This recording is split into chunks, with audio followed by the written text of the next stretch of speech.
a recordarte ese poder. Hello, everybody! We are here today with the lovely Danielle. Hi! Hi, everybody! Let's do some waving. Hello! So, Danielle, first of all, thank you so much for being here today with all of us. I'm so happy to be here with you, Matri, and everyone watching. Yay! And to start, I love to ask this question about how is your womb today? My womb today. My womb is feeling pretty good. I did some yoga in the morning and I am transitioning to my luteal phase. So I'm starting to take more time for myself and rest and relax. Aww. Yeah. So you can rest today with us. Oh yeah, I'm feeling pretty good. It's a Sunday, taking it easy, taking good care of myself. And also today, I'm bleeding, how everybody sees. Yay! Yeah, what day are you on? I'm in day 2. Day 2. That's why I have a little bit of more energy. But I'm still, taking care of myself. Slowly, drinking tea. And Danielle, tell us about you. Who is Danielle? Well, Danielle is a human being, first of all. Yes. A citizen of the world. I am a female identifying person and I work in menstrual health. So I'm really interested to hear more about your period experience, but my career has been marked by working to advocate for menstrual health, destigmatize periods, and try to get more people talking about it and get menstruation made a priority on multiple levels of society. And I've done that through starting Menstrual Hygiene Day with a great organization in Berlin called Wash United. I know that. Yeah. You know it. It's the 28th of May. Did you celebrate last year? I was giving birth to myself. Oh, of course. Just in the start. I was just an idea in that time. And I know that day changed to the name of Menstrual Health Day. Was like that? Or like? I think it's still in the works. I think that there's still some transition, but as of right now, it's still called Menstrual Hygiene Day. But I think people can call it whatever they want to. Menstruation Day, Menstrual Health Day, World Period Day, whatever they want to, as long as it resonates with them and the people that they work with. I get it. And the important thing is the intention of why are we celebrating that day. Exactly. Can you tell us a little bit more about the work that you do in the Menstrual Health Hub? Sure. You have to check it out, my people. So at mhhub.org, anyone, anywhere can go check out lots of resources all around menstrual health. So whether you're interested in research around hormones, or if girls are missing school, or if menstrual cups need to be boiled, there's like lots of research that you can look up to gather information about what you're working on, particularly in menstrual health. There's also educational approaches all around how to teach about menstruation. There's a whole library of policies that around the world can tell you which countries are doing what around menstruation. Is it a water sanitation and hygiene policy? Is it an educational policy? So it's all around the world. So yeah. You go there and you see all the people who are working towards menstrual health. Yeah, we have over 900 organizations and 1,700 resources. Are you listening? Whoa.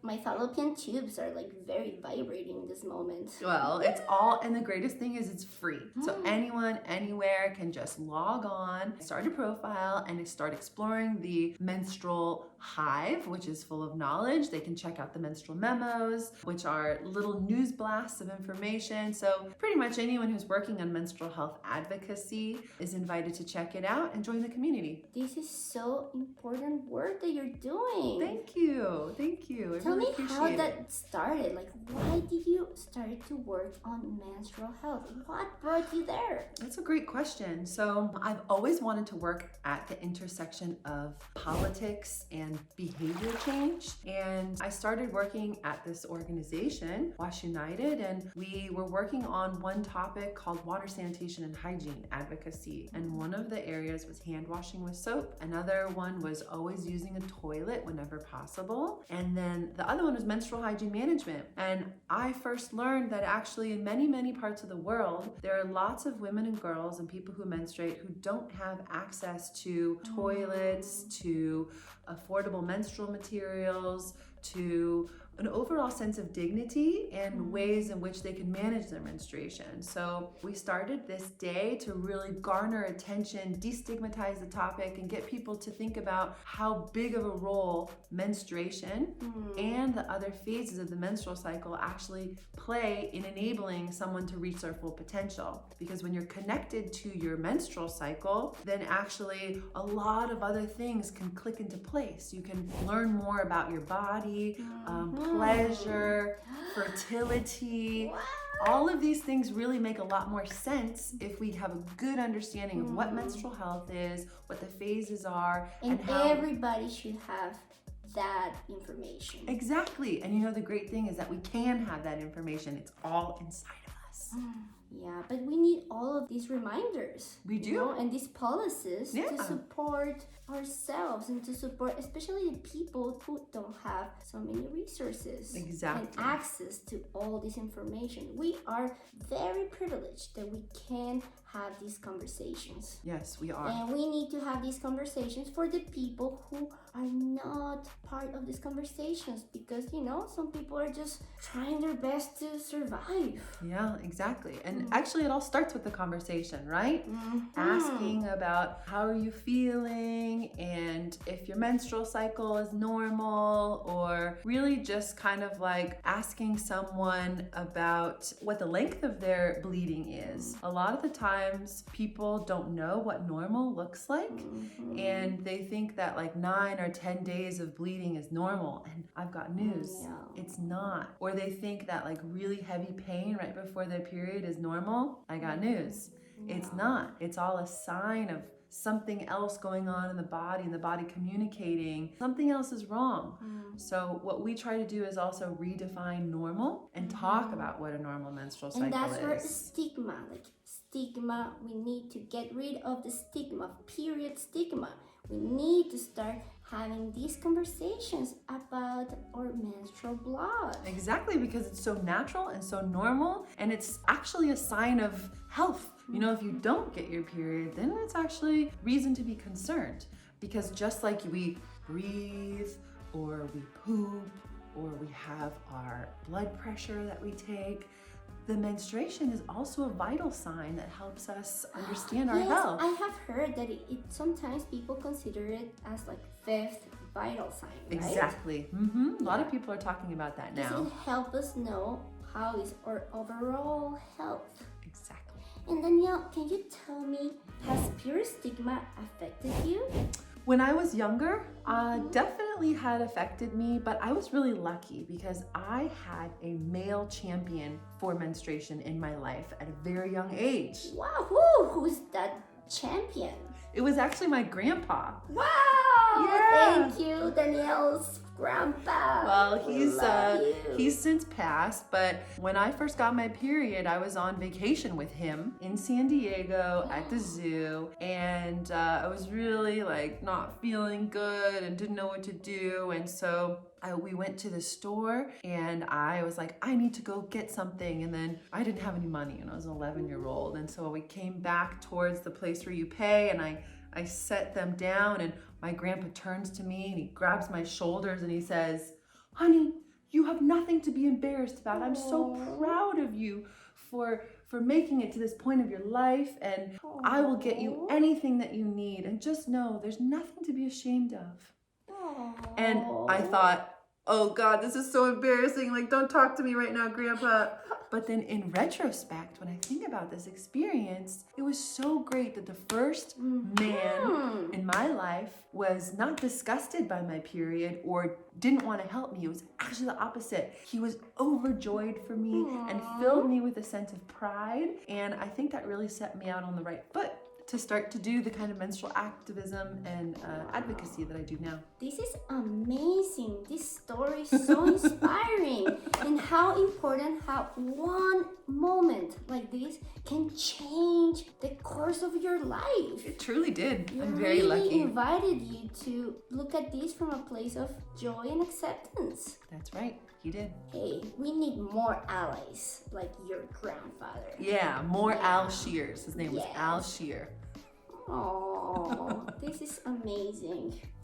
And Danielle, can you tell me like what tools or resources have supported you to connect with your menstrual cycle over the years? Wow, what a great question. I would definitely say that I really got into it when I started tracking my menstrual cycle. So I use an app called Clue.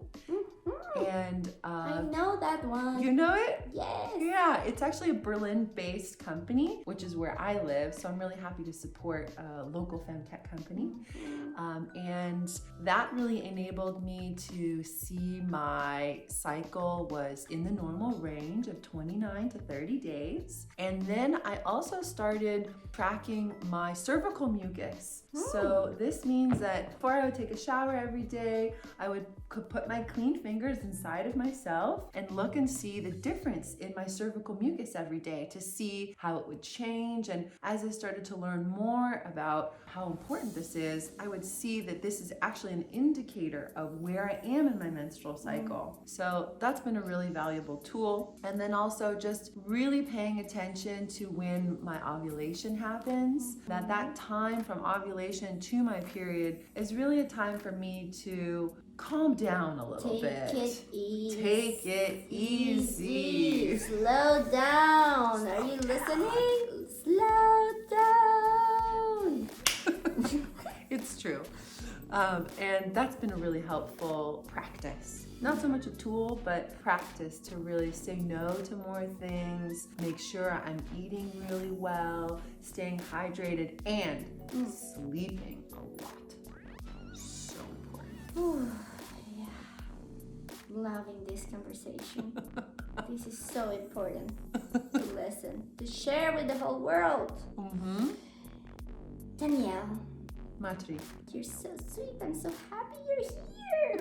Yes, this is an amazing woman, very inspiring. She's an advocate for all of us, for the wombs and all of our periods. Danielle, if your womb had a voice, what would it say to the world? What's that gift, that advice of your womb?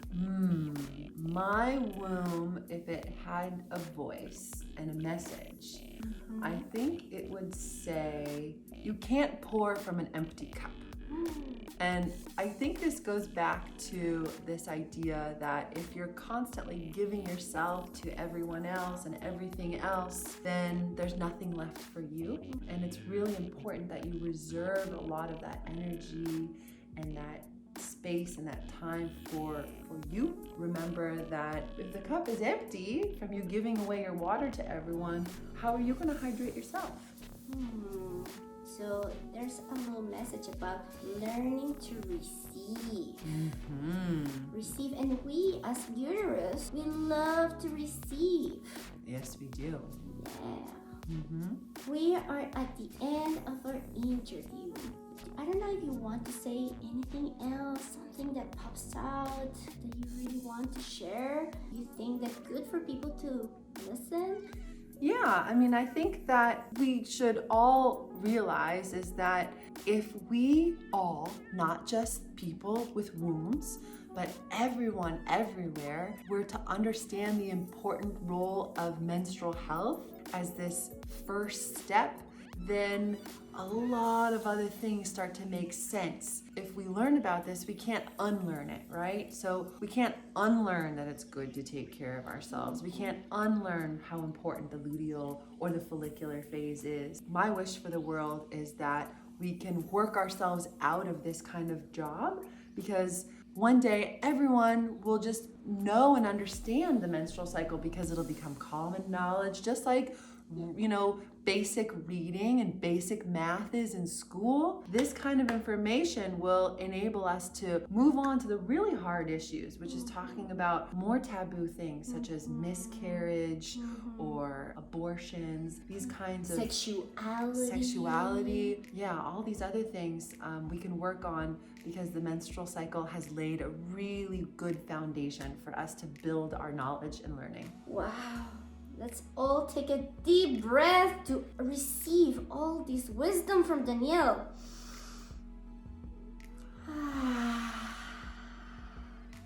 Okay, thank you so much for watching. Let's do a little dance. Okay. To the song. Ready? And go.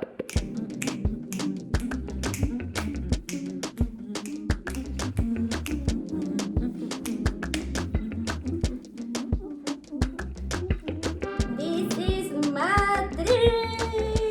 Mwah, mwah.